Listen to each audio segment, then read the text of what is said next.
Okay. Wait, no. Damn it, that's right. Sun Titan only triggers when he attacks. But I don't have any creatures in my graveyard, right? I don't have a... I mean, okay. I see now. I see. I'm going to pay 3, and I am going to sacrifice the Burnished Heart. Okay.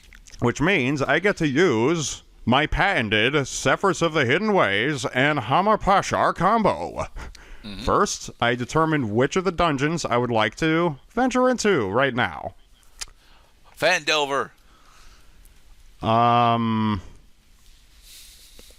going to choose the Tomb of Annihilation again. Okay, so we both lose 2 life. Right, because it triggers 2 times. 1, 2, so I'm at 24. And then Burnished Heart resolves, so I get even more mana on my field, and they're both going to be islands. Do you have more basic lands? I got a fucking shitload of basic lands in here, bro. Wow, Okay. you got 2 more islands still. Yeesh. Okay, Eternal Dragon has Summoning Sickness. Karmic Guide does not. Oh, man. Do I want you to gain more life is the thing. Because Sun Titan cannot hardly attack. That is a problem.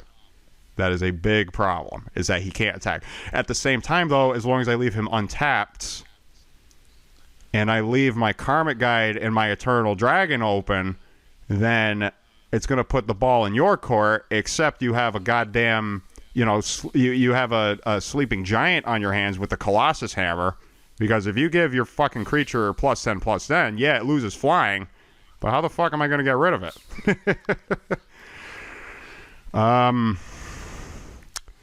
Okay, who's going to attack? Who is going to attack Mr. Gerdat? And you know what? I'm going to attack you with the following creatures.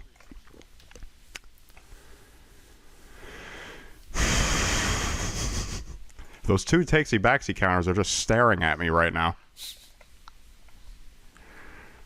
To let you gain a shitload of life, or wait for you to make the first move?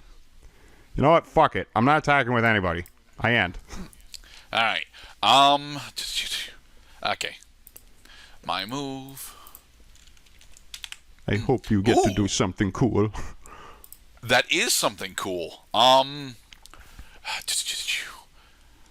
is something very cool, actually. But I'm not entirely certain if I want to actually use it. Alright, I'm going to use Galea's ability.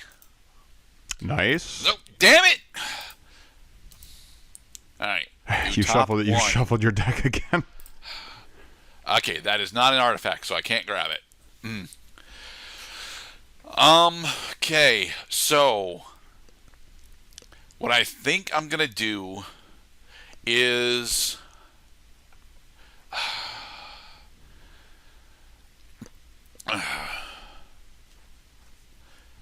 alright, I'm gonna spend 2 in order to cast Valorous Stance, targeting your Eternal Dragon. Destroy target creature with toughness 4 or greater. Destroy target creature with toughness 4 or greater. But Eternal Dragon has 5 toughness, man. What the fuck am I going to do now? Alright. Yeah, you just killed the dragon. Which means that Sefris triggers now. Yep. And the room ability triggers an additional time because I have Hamar Pashar. Okay, so what room we going to? Do I want to oubliette or do it? No. I gotta push off getting to the Cradle of the Death God because I already have an Atropol on the battlefield. So we're going to the Veils of Fear. Okay, so yeah, I'm gonna lose 4 life. Oh, right, because it triggers 2 times. Assuming that my net actually stays Jesus connected. Christ. Yeah. I also am going to lose 4 life points. So I'm at 20. All right. Next,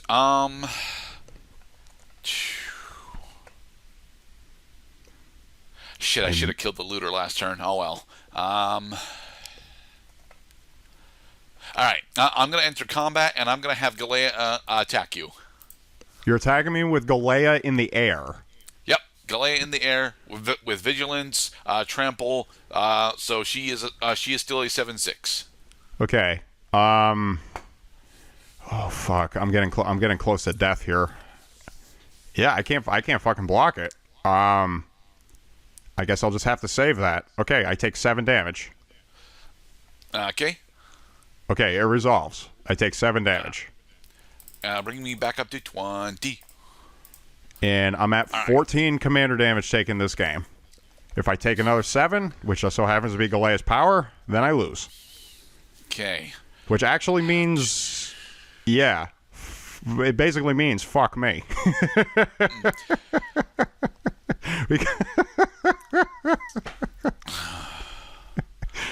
Okay. Next, I definitely want to do something, but I'm not sure. Okay, I think I'm gonna end up doing this. So I'm gonna spend 2 in order to cast Angelic Gift onto Storvald. Meaning I draw a card. Why didn't you do that first? You could have squeezed the fucking life out of me. Storvald. Anyway, next I'm going to put down a command tower. And next I'm going to use Galea's ability again. View top 1.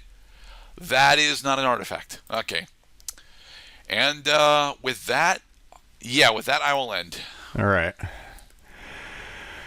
So one thing that would be really cool that could happen right now is if I have to determine if I'm returning the Eternal Dragon to my hand this turn, and honestly, it probably doesn't matter anymore. I'm gonna skip the dragon because maybe I'll draw into something that just so happens to make use of all this fucking ridiculous amount of mana that I have right now.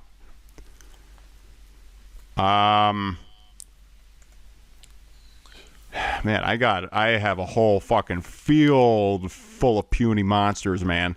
I gotta draw into an answer right here, right now. But first, planes for my land play. I cannot remember the last time I've had this many lands on my board. It's 19 total, right? I think I'm up to 17 now for mana availability. Okay. Well, right, because if I swing at you right now, then you gain 14 life, which basically means I have to treat your current life point total as 34, just based on your current board. I have not been attacking with the Sun Titan, which means that you have successfully repelled my onslaught. I'm going to tap the Merfolk Looter. The Merfolk Looter presents me just one more chance at getting something that is going to work. Discard a critter? Wait a fucking second here. Room abilities.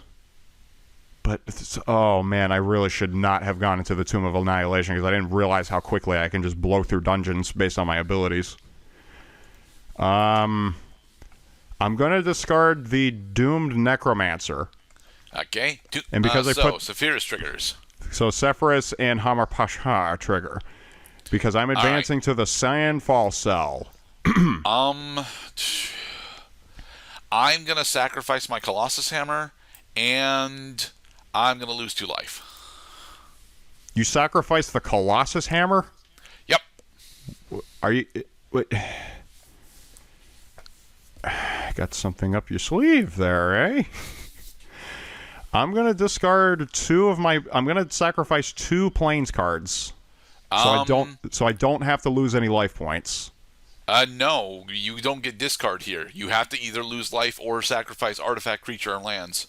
Or, right, sacrifice an artifact type card or a creature type card or a land type card. Okay, so you sack planes. All right. All right, so that's done. And next, for what may be my final act, because what the fuck at this point? Pay 6. 1, 2, 3, 4, 5, 6. I'm going to cast the Radiant Solar. Yeah, Radiant Solar, which means I venture into the dungeon again. Which means now I get 2 Atropals, but only one of them will actually stay on the field. But However, the dungeon is now complete. Okay, and yeah, because Sefris can only trigger once, so. The dungeon is now complete, which means that I get my create undead. Mm-hmm. When I create undead, I'm going to put the eternal dragon on the board, because I can pick any monster I want. And then, because I had a non-token creature enter the battlefield under my control, the Radiant Solar triggers, which means I venture into the dungeon again. But I'm not going to go back to the fucking Tomb of Annihilation. I'm going to go to the Dungeon of the Mad Mage so I can get some life points back. Alright, so you gain 2 life. So I gain 2 life points. One for each instance of the Yawning Portal triggering. If I can get my mouse to stop exploding at me for a second. 1, 2. Okay, so my life points are correct.